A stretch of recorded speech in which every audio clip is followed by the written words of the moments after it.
डीओल starter का जो full form है वो होता है डायरेक्ट ऑनलाइन स्टार्टर। और इस सेशन के अंदर जो डायरेक्ट ऑनलाइन स्टार्टर होता है उसकी वायरिंग को कब पढ़ेंगे, उसके किस तरह से उसकी वायरिंग होती है, उसके अंदर कौन सा वायर कहाँ पर कनेक्ट होता है और किस तरह से उसकी कनेक्शन और पूरा उसका वो पूरा बताऊंगा। उसके साथ साथ जो भी वीडियो में बात बताऊंगा उसको मैंने पूरा एक पेपर पर नोट कर लिया है, ताकि आपको बाद में कभी देखना हो तो उसको आप पढ़कर भी कनेक्शन वगैरह कर सकते हैं। तो देखिए इसमें अगर वीडियो को स्टार्ट करता हूँ। DOL starter wiring. DOL प्रवर्तक। देखिए स्टार्टर का जो एकदम शुद्ध निम्मी के हिसाब से इसका जो नाम है वो क्या है, प्रवर्तक। और इसका यूज कहाँ पर होता है कि जो 5 HP तक की जो AC की मोटर होती है उसको चलाने में। अब AC DC से आप समझते होंगे, जो सेल बैटरी और DC जनरेटर आदि से जो निकलती है वो होती है DC, और इसके अलावा जो हमारे घरों पे आती है वो होती है AC सप्लाई।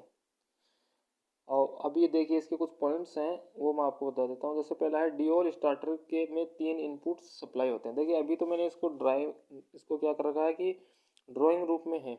और आप जैसे थंबनेल देखा होगा आपने, जैसे वीडियो स्टार्ट होने से पहले सबसे पहले जो देखा है वो उसका वो दिखने में उस तरह से होता है, लेकिन ये कनेक्शन बताने के लिए मैंने इसको इस तरह से लिखा है।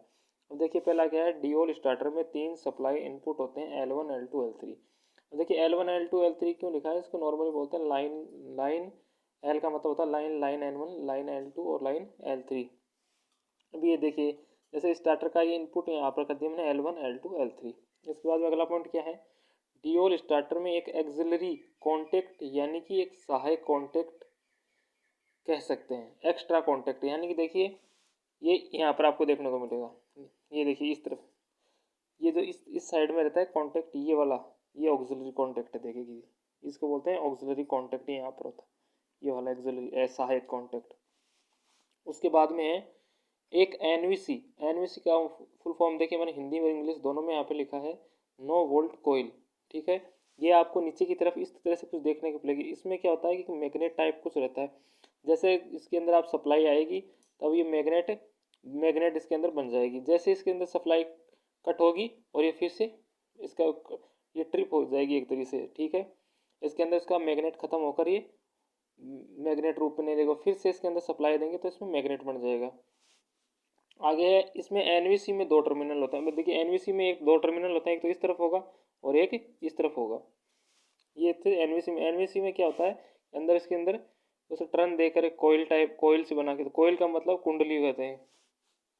अगला पॉइंट है एनवीसी का काम स्टार्टर को चालू रखने का होता है। आसान भाषा में कहें तो स्टार्टर को चालू, यानी कि जो आप नॉर्मली भाषा में कहूँ तो ग्रीन बटन, जिसे टेक्निकल भाषा में NO यानी कि नॉर्मली ओपन कहते हैं, करने के बाद स्टार्टर को चालू रखना होता है अब तक कि स्टार्टर में जब तक कि स्टार्टर में सप्लाई रहती है या बंद नहीं किया जाए। जैसे हम मोटर को स्टार्ट करते हैं तो उसके अंदर क्या होता है, हम तो एक बार उसको स्विच को क्या करते हैं, पुश करते हैं, उसके बाद में वो उसको तो हम उसको पुश करे थोड़ी खड़े रहते हैं, लेकिन फिर भी वो मोटर चलती रहती है। तो वो काम जो करती है वो यहाँ पर एनवीसी कोयल का उसमें बहुत बड़ी एक भूमिका रहती है।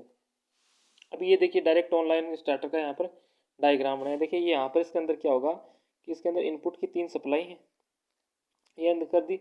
इसके बाद में क्या करना है कि यहाँ पर ये जो आप देख रहे हैं ये पॉइंट, ये आपके जो NONC, ठीक है, ऑन ऑफ वाले बटन है, वो जिसको नॉर्मल भाषा में कह रहे हैं तो वो ये है। ठीक है, अब इनमें क्या होगा कि जो L2 से एक वायर लेकर आप P1 में लगाएंगे। ठीक है, फिर क्या होगा, ये इनके ऊपर लिखा भी रहता है और नहीं लिखा रहे तो आप इसको इस तरह से भी कर सकते हैं। फिर ये P2 से एक वायर लेकर आप P3 में कनेक्ट करेंगे।